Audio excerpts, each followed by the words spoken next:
Hi, everyone. Welcome to yet another show of Reinventing Finance.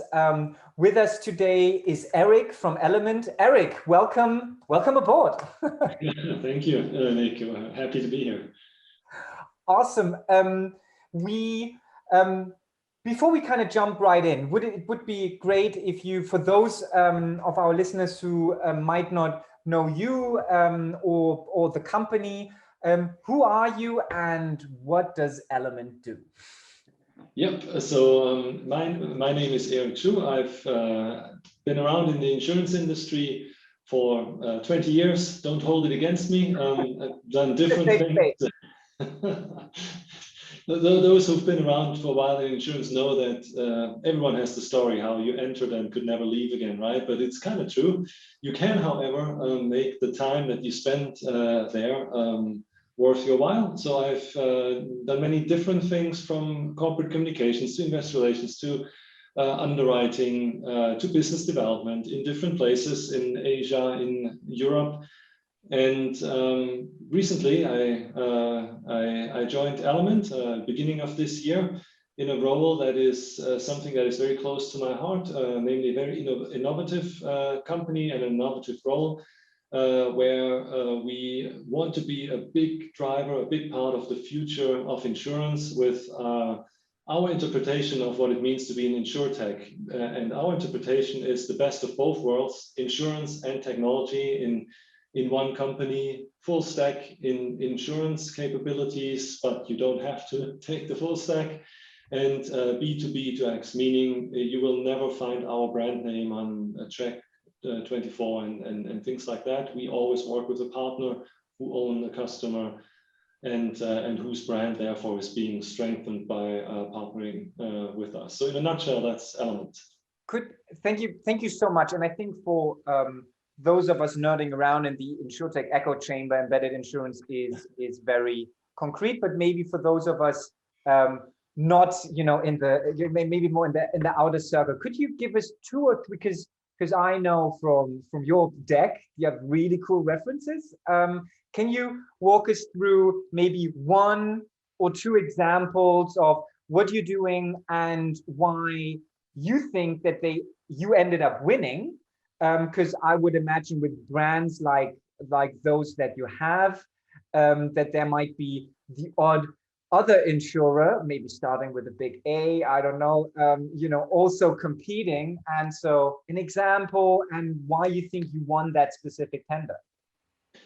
Yeah, so I mean, in terms of the brands, those who are not so close to insurance, is everyone knows about the emerging ecosystems in the world, how the industry sectors are kind of amalgamating in some ways, and how there's a health ecosystem emerging, a mobility ecosystem, a home ecosystem, and so on.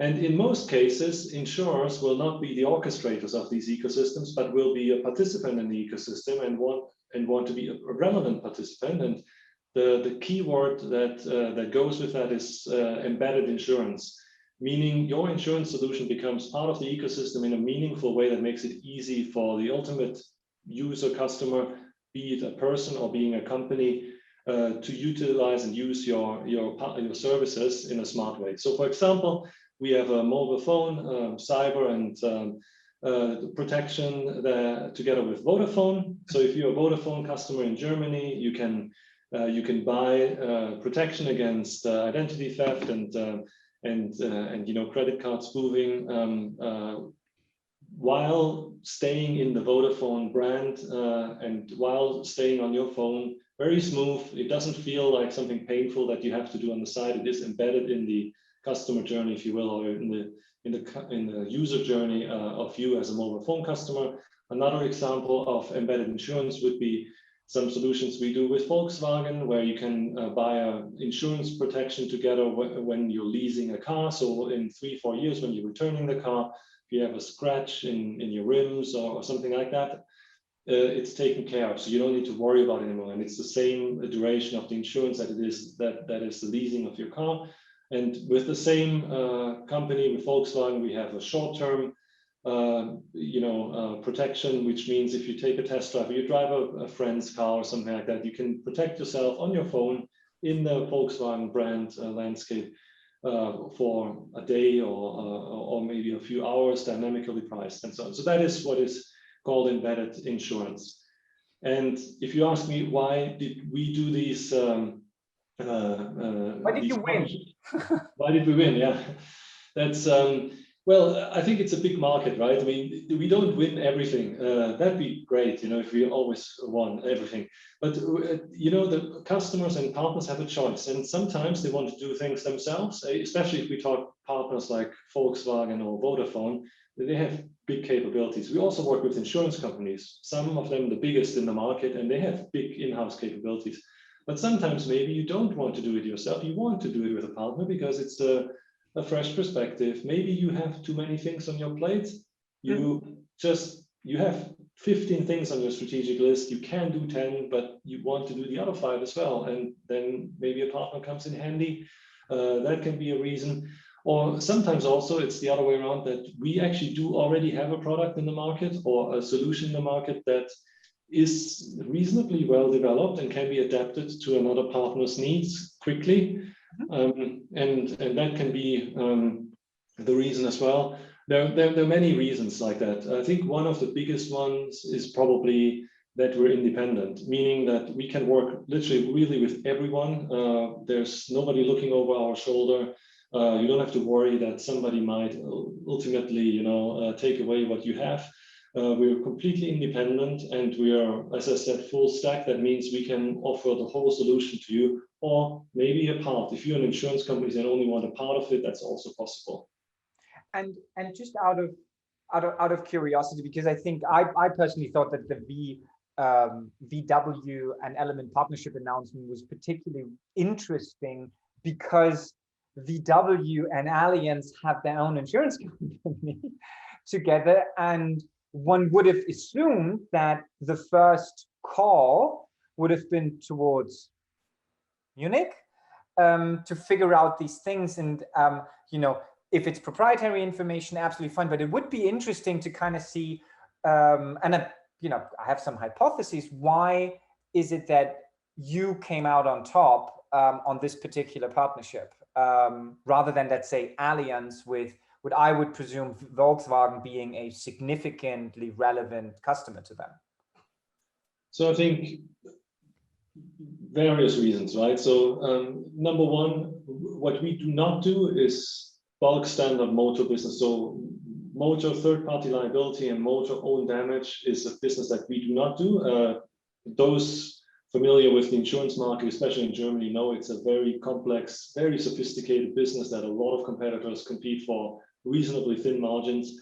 And so we focus rather on the areas where maybe some of the biggest competitors do not want to play or chose not to play, maybe because they could be called niches, or they could be called maybe emerging you know, lines of business that maybe it wasn't simply not your first attention. So that could be, right? The other reason could well be that you know, a lot of our potential, let's say, competitors for a particular deal have their own brands in a market, right? And as I said, you know, we have a B2B brand, meaning the Element brand does not need to show. Of course, it sometimes needs to show technically because we are the insurance company and so on. But when you do this with Volkswagen, it will be called Volkswagen, right? And no questions asked. You don't leave the brand space, the customer stays exactly. And to my, I've also worked with automobile manufacturers in the past. They are very, very focused on their brand, right? And on their customer journey. Nothing comes before that. So if you want to integrate into that, you better, you know, you better play along the, let's say, the rules and the strategies that follow from that. For us, that is reasonably easy because that's exactly what we want to do. And maybe it is therefore simply something that we were built for in a way, where it makes us a strong competitor. We are also reasonably quick, but I think every insurtech you speak to will tell you that they're super fast and so on. I think large insurers can also be very fast. I've worked for large insurance companies myself. But for us, I think maybe we can be fast every single time, and that could be a differentiator. No, and I think, I mean, when I tell, when I talk to people about that, and then they'll say, well, it would probably wasn't, worth someone's time. It kind of comes back to the innovator's dilemma. Is the opportunity big enough? But I think it's around landing and expanding and saying, if I'm able to cost effectively acquire niches and other things, I can then extrapolate and scale faster. And I think it's, the analogy I always say, they'll let the fox into the hen house now, because, now that the other things, not plain motor, but other engagements, you've proven that you are a reliable partner, that you can scale. And I think that a lot of incumbent insurers, if they're always just looking at the 10 million, 20 million premium hurdle rate, allow yourself and others to prove themselves and expand out of that. And I think that's our opportunity at the end of the day. Yeah, so I think you're right. We are talking. We started the conversation a lot with embedded insurance, and let's say the collaboration directly with a brand like the ones we mentioned. We also need to mention that since we are independent, we do work as much also with insurance companies. So therefore, we are truly not so worried about who we work with, as long as it serves, let's say, the next steps towards the future of insurance. And the whole insurance industry is working towards that future, which is more digital, which is more partnering, which is more embedded, which is a bit more marketplace than it is a sector, I would say, right? So you see how this is developing. So therefore, there are certain areas where the true embedded insurance is already possible, and I gave a few examples. And there's many other areas where we work with the insurance companies to actually do exactly what we just described. So it's not necessarily everything we do as an insurance company is to the disbenefit of the insurance industry. It can be to the greatest benefit, because you imagine a situation where you have an insurance company that wants to do that one more thing that for whatever reason right now is not possible, because other things are also important. These companies have big, successful businesses where 80–90% of the corporate logic has to be serving the existing business, right? Because, and so therefore, if we can help on that 10–20%, I think there's a huge upside for the insurance company. In particular, for us, I think is another strength of ours as not just the independence. We are growing very fast, so we are actually, we can share the business. You can actually access as an insurance company part of the business through reinsurance or co-insurance with us. So it's not like you have to give everything to Element and only then you have a solution. So therefore, I think the flexibility and let's say the pure play nature of being, let's say, a dedicated vehicle for that journey over the next 10–20 years into the future I outlined is what makes us maybe a bit special. No, and I think that's really interesting what you touch upon, and I think in the wider sense of embedding or B2B partnerships, where I think opportunity costs, or the timestamp on an opportunity become more relevant. Technology will be increasingly sourced, I believe, by P&L owners who need to grow, and they'll just need more options, because the probability of the way your business side opportunities come in and your IT transformation and capacity comes in a world with APIs and where partnership agreements don't have to be built from scratch and pipelines, I think is really interesting.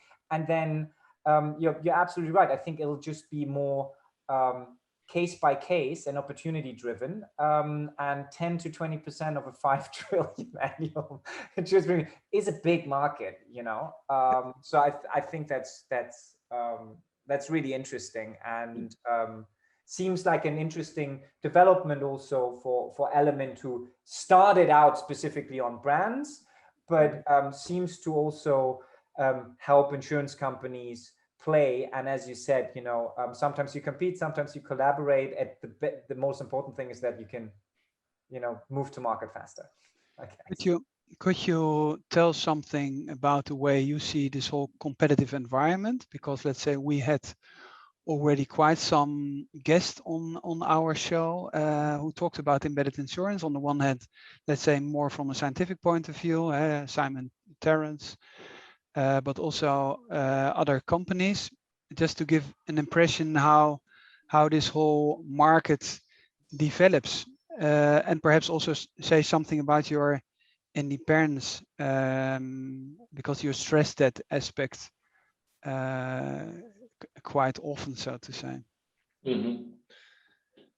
Yeah, so I think for something to be truly embedded, I think it requires a little bit of getting used to, right? And I think the future that we're working towards, one impediment that I see is that no matter where you look and where you work, you tend to meet a lot of people who are very focused on what is there today and how to improve it and fix it or whatever, right?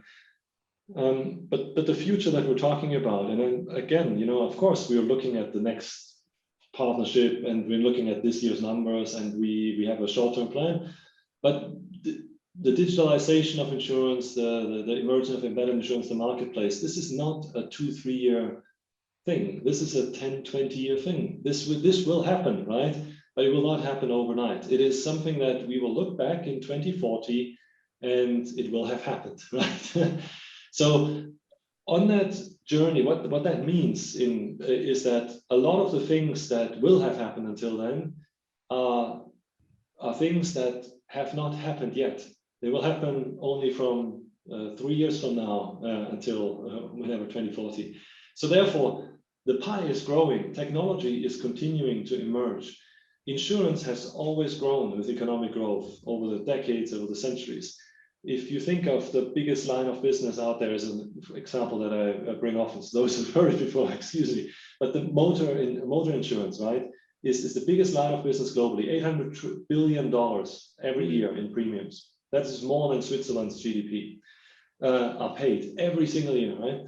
But the car used to be a technology. That was not a line of business originally. This was an invention in more than 100 years ago. No, yeah, but if you talk about, let's say, transformation, on the one hand, especially because you are from Swiss Re, if you talk about the competitive fields, on the one hand you have iptiQ, but also a lot of start or scale ups, or if you pitch on certain topics, Volkswagen, Vodafone, etc. So who are your severest competitors, and how do you put them in a kind of consultancy metrics, etc.?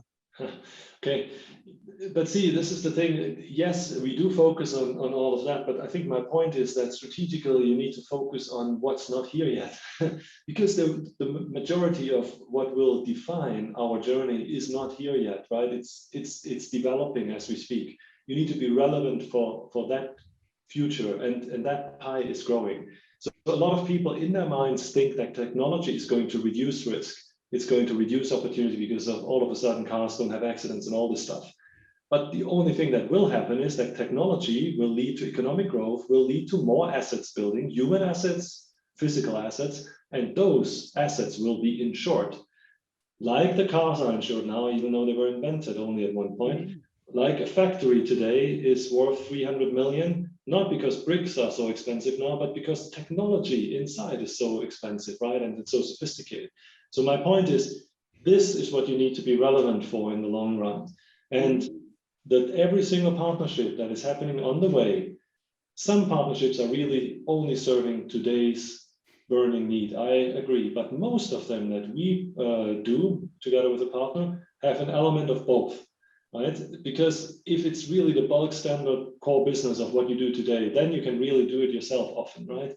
Mm-hmm. But typically it has an element of that future. And if you always keep that connection credibly, and if you're not a threat because you're independent, because you're not trying to get closer to that customer and so on, why would you not partner with somebody who's helping you on that way into the future? It's very compelling, right? And then a third point, maybe if you speak to, why us and not a competitor. I think in management theory, there's often this concept of vulnerability, right? You should show vulnerability and all that. We as a company, we show a lot of vulnerability because we're independent again. We have to do financing rounds. We have to grow. We will, unlikely the government is going to bail us out if anything were to happen, which it won't.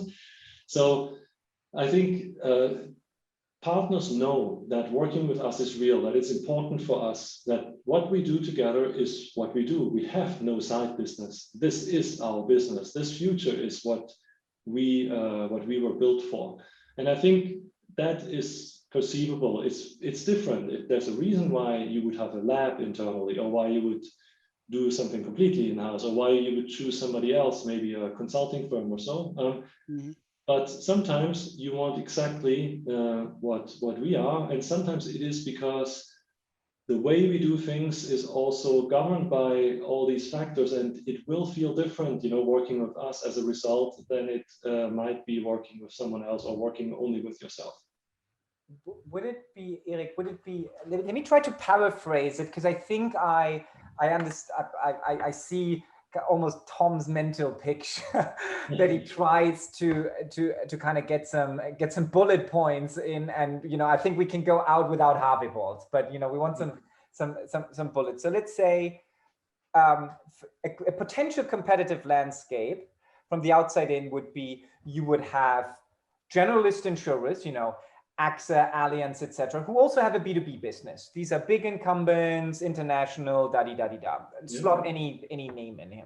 Then you have product specialists, like especially the French bank insurers, etc. So depending on the business line, that could be an Assurant, that could be a Cardif, but who also have B2B in their DNA.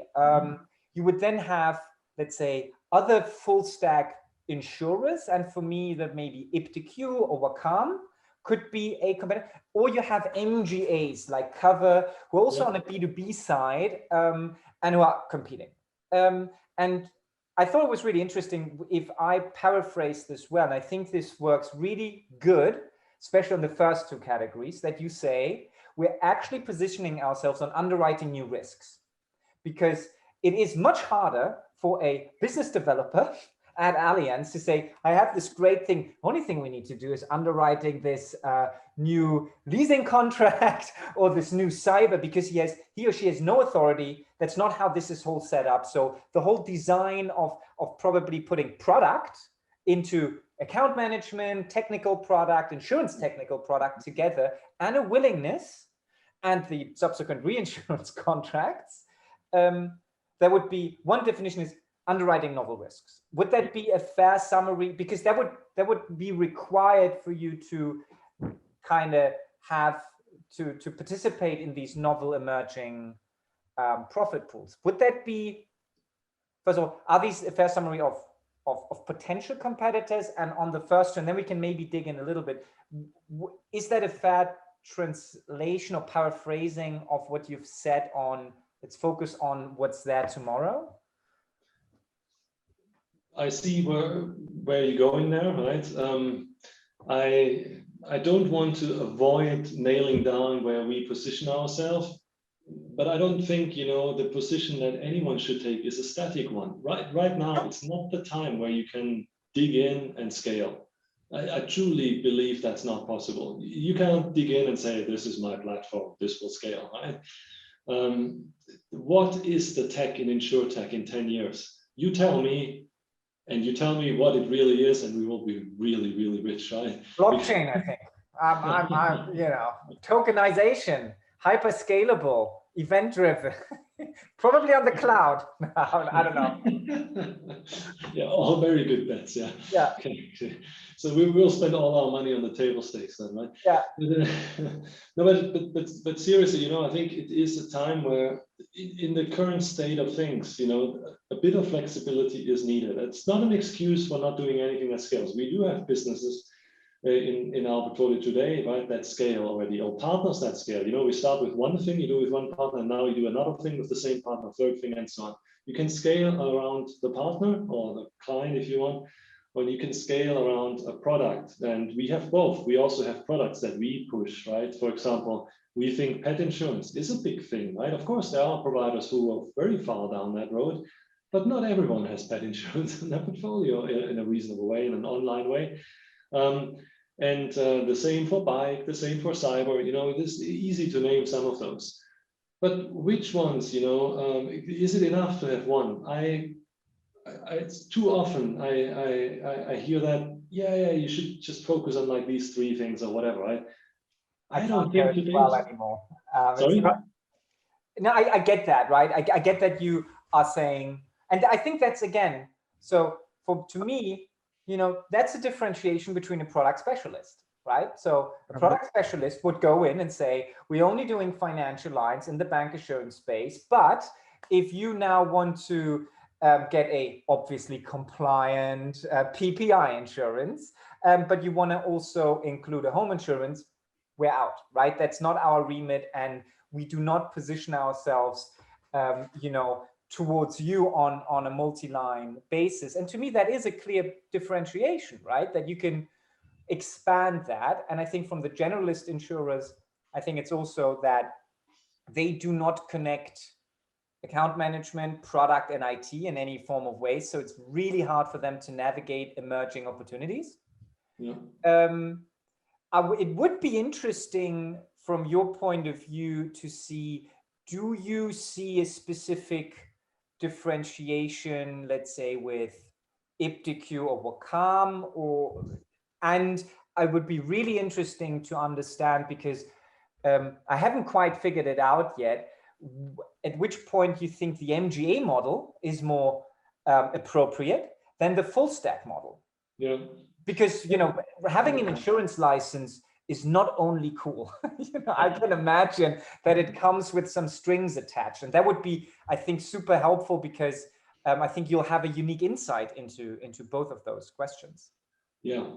No, I mean, absolutely. So I think one of the ways how we scale, and where we dig in, is actually having that license. That is a big bet. If you don't have that license, you don't. We just had a news release out, and we basically collected 66 million in a Series A across a few stages. That's a lot of money for a Series A. But you need more money if you want to run the full machine. The advantage is that you can actually do everything, indeed, right? You can have the business on your balance sheet. You can scale through the normal mechanisms of an insurance balance sheet. You can utilize reinsurance in a very smart way. So that is one of the bets. And so therefore, I think there are models where it makes sense to be an MGA, and we can be an MGA, by the way, if you want us to be. But in the world that we think how we want to play is that, no, we don't want to be an MGA. We want to be an insurance company. We want to be able to offer the whole range of things. And sometimes, if you speak with very big insurance companies, they simply expect you to be able to do everything. Maybe not even thinking what that all entails in terms of strings attached for us to manage, right? But for them, if you can't offer this range, why would they spend their time with you? They expect you to be able to talk at eye level, even though that might be a bit more work for us as a company that is 4 years old only. So I think clearly, I believe our path is that, and I think there's maybe a few others who will take that path, but there's many more who will take the MGA path than the full stack insurance path, because I think the people around Element who you should really give your kudos to are those who dared to start this 4 or 5 years ago. That was actually very courageous to go in that broad, knowing that we will push this as far as we did. Right now it's business flowing and there's a big pipeline, but it takes a while to build actually that first machine, right? So I think that is one thing, right? I mean, there you have a group who do this. I think we're reasonably unique in that we're an independent provider of that. So many others who have that sort of breadth and depth are not completely independent, right? So they are somehow related to someone else, and we don't have that. Like iptiQ? iptiQ is an example, but many others who might not have a 100% owner, it's the same, right? There's a de facto sort of relationship, but then there's maybe also some who are independent. But I think they're rare. It's a rare breed who can offer what we can offer in an independence that we can offer. Because let me try to paraphrase my understanding of what the difference is and what the different bets are. So I think the benefit of an MGA model is it's asset light. You can aggregate products across different lines, across different underwriters. So it should be easier to expand your product portfolio. However, the argument, I don't know whether I fully buy it, is that you are obviously dependent on the underwriter to write new risks. And so basically it's saying it's asset light, it's you can aggregate more products, but you're also on the downside, you're much more dependent on the underwriter of the insurer or the reinsurer. Sorry if I can jump in there. I think you're right, but I mean, yes, let's say on the surface, yes, but then we also have like 35 products live in the market. That's a lot of product, right? It can be done, right? The question is, do you have a platform that allows you to do that, modular and all that, which we have, of course, right? So, that's one thing. And the other thing is, what you do not have, you said it's lighter, asset lighter, that's correct. The issue though is it is asset lighter. So you actually do not have a balance sheet, right? An insurance balance sheet. That means you cannot have the business on your balance sheet.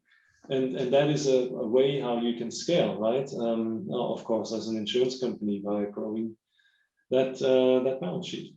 And so basically the bet would be that you can, and I'm not actually too worried about the technology after a certain point. But basically what you're saying, it must be something about margin, right? So that you, in a B2B2 setting, having the full balance sheet at scale, you cut out another middleman, right? And you can produce the product and service the product more cheaply at scale. But it also means that you need to be really well on the licensing game, right? So to me, it's kind of like, do I rather have a product with an existing underwriter who then doesn't have the cost efficiencies and maybe not the mandate, but an existing book of business potentially, and he or she can hide it in the existing book of business and not have to run through the reinsurer, or you have your own balance sheet where you need to make sure that you have all the licenses. Now with 35, that's 36 probably a lot easier than the second or third one, and that you can just integrate it more deeply and thus have more attractive net rates at the point of sale would be my. Is that a fair differentiation between MGA and full stack, or did I miss anything?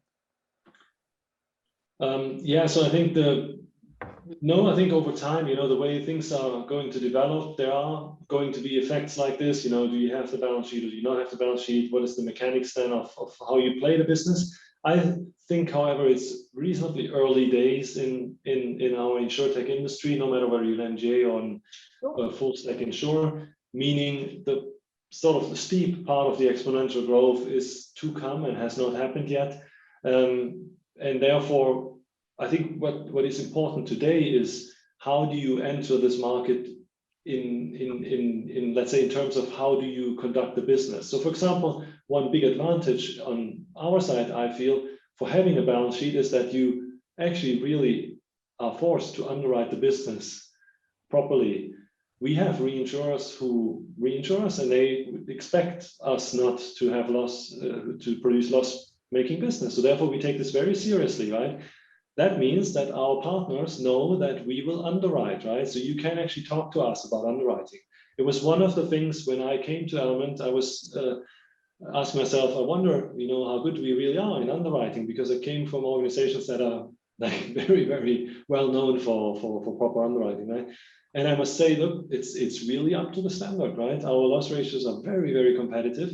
Why? Because we have to look at this. They have to take care of this, because we are an insurance company. We are regulated, we have reinsurers, and so on. So therefore, I think this is a little bit that. And the other thing I would say, simple solutions, how to crack the nut now with the platform, with this or with that, or with one great idea. I don't see it, right? I think the flexibility needed is bigger. And if I see at the sort of breadth and depth of the solutions that our biggest and best partners require, they are challenging, right? That's why they need to partner, or why they want to partner, because they need another set of eyes, another 10 people to work on this. piece of new business, because they're also under attack. There's entrants who go and check 24 and have one great product which takes away margin from them, but then there's another 10 who have 10 other great products, and so it's a lot of like needle pins that that basically hurt you, right? And we can help with similar offerings. Just it won't be our brand, right? It will be our partner's brand. So anyway, so I think that flexibility, it goes a long way for now, but and the scaling part is now starting, we see it, but this will accelerate from now.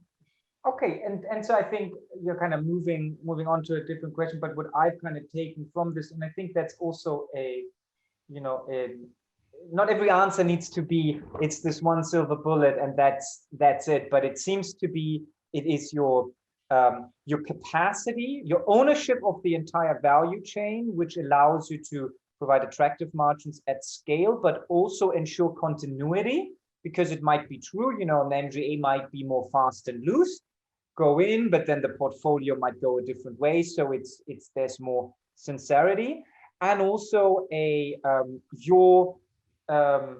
your sole focus on this, and then your flexibility in terms of underwriting, technology, and speed of go-to-market that make you the preferred partner in a given setting, and then it kind of depends a little bit on the case-by-case basis, because I believe there is so much opportunity in insurance, and there is not this one size fits all differentiator. There clearly is not, right? There never is. For anything that is not trivial, right? 3, 4, 5 stars need to align for it to happen, right? I guess you don't get married because of one reason only, right? Probably. Yep. It's usually a few things that come together and you find your soulmate. And in this business, I think it is similar. On the topic of speed that you mentioned, I think ironically, speed and scale is not necessarily two opposite ends of the spectrum here. So we see that some of the things that work very well with large partners is the ability to actually do things on your own balance sheet. So we do everything for an insurance company, and that can be very speedy because we have the platform where we're an insurance company. You only need to say, okay, please Element, do this piece of business for us. Here's the brand that needs to go on it. And then maybe over time, yes, we will figure out our own way how to do it, but please, I want this quickly now. And that we've found out over and over again that if you do not have a certain sort of manufacturing capability or breadth and depth, you can't be fast enough. So therefore, ironically, sometimes I think you need a bit the sort of the bigger scale and the, let's say, a weightier and heavier approach to be quick enough for your partner. So therefore, I would say that is maybe something that is sometimes misunderstood in the market, right? That if you have the slightest setup, that you can be the fastest. That is not my experience. It's not if you want to be relevant across more than one thing, right? And without that, you will not be able to be sustainably relevant over that 10, 20-year journey. And so we just finished our Series A, right? So we will keep growing and evolving. And then over time, of course, we will probably also specialize a little bit more on a few things here and there as things evolve. You know, we also don't know in 3 to 5 years how exactly the market is going to turn. I said already a few bets that we have on the product and the partner side are clear. And this is how we want to play it. But we like our independence. We like the fact that we're an insurance company, and we like the fact that it's not about being the 201st insurer in Germany or the 1,001st insurer in Europe. We are an insurtech. So that's how we are relevant. We can be an insurance company in our business, but more than half of our people are tech people. Therefore, we cater to the part where the new business is, and this is where I think a partnership with us is what people desire for those areas where they see themselves grow. Out of interest, just because you've mentioned it and put so much emphasis in you, and what is the what is the drawback? What is the risk if someone works with, and actually iptiQ and Wacom are both in the Swiss recon? But what is your risk with that? What's the risk of being part of a international, global, well-capitalized, but also with their ulterior motives, right? What's the drawback? And conversely, what's the benefit of the independence for, let's say, someone like Volkswagen or Vodafone or an MGA that you're providing capacity for? Well, I would say, I think the market is definitely big enough for all these approaches, especially if what I predict the growth is going to be, it will be big enough for that and a few additional entrants. And therefore, if anything, competition will help the business on this, because it will create a mutual sort of, let's say, keeping every mutual player honest on being vested into the future. I think that I could imagine a few differences where certain relationships exist already, right? So, for example, I don't know, if you do something I've experienced in the solutions business on the reinsurance side, which is basically a business where the reinsurance company wants to add value to a primary insurance company that is already a client of theirs. So, of course, if you see an element type of business model as a solution, and that comes in part of a big reinsurance or insurance group, then maybe, yes, that client relationship exists already, and you basically add to it and augment it. I could easily see how this is very smooth. On the other hand, when it comes to the independence, I feel, a lot of the bigger partners, be it that insurers or being that corporates, they have a lot of relationships in the insurance industry already, right, with many players, right? And for big, important partners, everyone is bringing their best game. So therefore, I think you have to be self-confident and say, look, what we are bringing is differentiated, and therefore it might actually fit to that client here, and it might create another pocket of diversity that they might not have had before, or that they might actually have with another partner already, but in a different way already, and maybe they want the other one as well. I don't know, right? So I just feel that the conversations we're having are sometimes very open, and I think independence is one part, the vulnerability is maybe another part, and maybe the third thing is also that, we're not in the first generation of digitalization and technology in this industry, right? I mean, I was in the States for a year in grad school during the first internet bubble hype in the late 90s. So even that is not new, right? It's been around, when Google and Amazon also were founded. And so therefore, I think now a lot of people have made their experiences with consulting, with labs, in-house labs, and with partnerships with big players and smaller players. And in my experience, I think now you have more sophisticated conversations. So maybe sometimes when people talk to us, they've already decided they want to talk to us. It's not just trying out who is Element or so. They've seen the range of options, and they might use all of them, but they decided that this is one of the elements that I also want in my strategic deck, and of course we would say we're a trump, right? No, and I think, listen, I think that's actually a very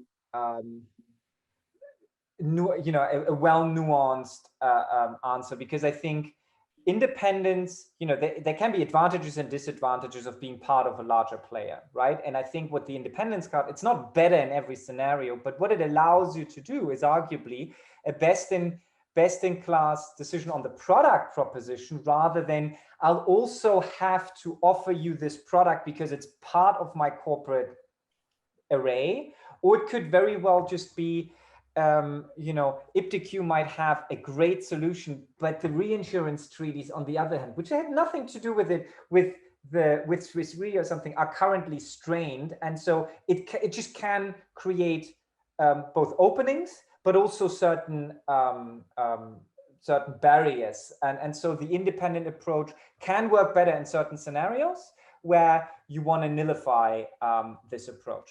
Because I would argue that probably iptiQ, and if Munich Re has something similar, picking that probably is politically a bit difficult.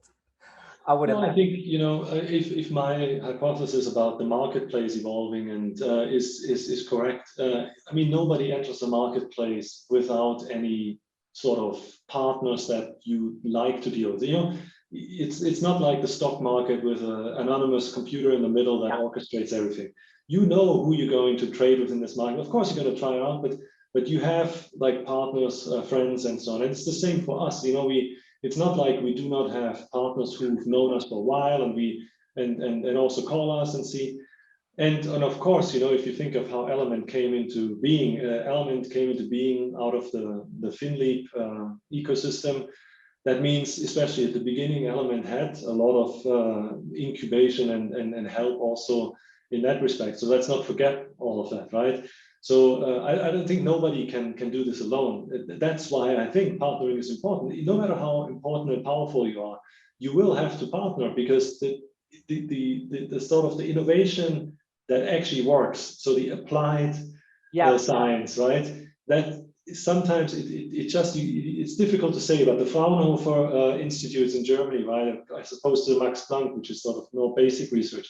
Fraunhofer, they will always work together with the industry and with hands-on stuff, because in the end it needs to be science, it needs to be new, but it needs to actually work in around the next corner. And I think what we're doing is a little bit like that. Maybe it is a bit around the corner already, because we're a business, of course, but we like to I just don't see how one company alone can sort of fathom all these degrees of freedoms that this development could take, right? So therefore, you know, that's our claim. We're out there. We work with everyone, and yeah, so far so good. I think we've onboarded like a double-digit amount of partners this year. So something seems to be working, and we're growing the existing ones. Absolutely, Eric. And you know, thank you so much for you know, continuously answer the question, trying us to kind of drill into the competitive differentiation. For me, it's a lot clearer. Thank you so much. Conscious of time, is there any form of statement or advice around, hey, dear insurers, brands, insurtechs, who should, you know, you're working with everyone, but who would you be interested to working in particular? You know, any final announcement? In particular, right? I mean, yeah. So my ideal, the ideal next partner come is somebody with a desire, with some compatibility to what we just talked about over the last 45 minutes. Believing into this development, believing that tech will lead to growth and not the opposite, right? That we haven't seen most of what is to come in the next 10 to 20 years in terms of growth. Therefore, we're growing into a field that is fertile, and it will grow, right? And whoever wants to be part of that and has something tangible that they want to do today, right? That is real business today. We're not interested in hockey sticks that start in 5 years from now, right? We are a business. We need to earn money also this year. But I think there's many areas where both the short-term and the long-term goals can be dealt with in one partnership that starts today, and then you have to just do it. So I think the partnering component is a super important one for me. And then I think the other thing I would say is, I talk a lot about the marketplace. I think the world, you know, is a volatile world, right? I mean, a lot of people talk about VUCA, what is it, volatile, uncertain, forgot. but it requires a lot of insurance. That's what insurance is for, to protect against that, right? At the same time, there's also a very technologically driven world.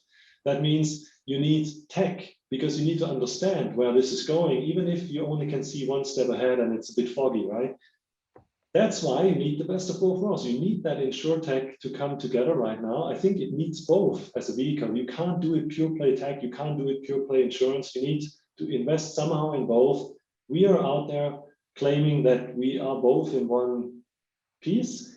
And if you want some of that as part of your environment, I think this would be my ideal partner. And the good news is we have actually quite a few partners who are like that and like to work with us. And yeah, so I hope we can continue down that path. Awesome. Eric, I'm sure you'll get the the odd request flying in from this podcast. Thank you so much for your time. Conscious of time, I suggest we wrap this. We already had wrapped this up. Thank you so much for your time. It was a real pleasure. Looking forward. I've heard that you might, Tom and you are around the corner in good old Switzerland, so there might be the odd coffee around. And once we're traveling, looking forward to probably meeting you face to face at some point in Berlin. Thank you so much, gentlemen. Stay healthy. Thank you. Thank you. Take care. Bye. Yeah.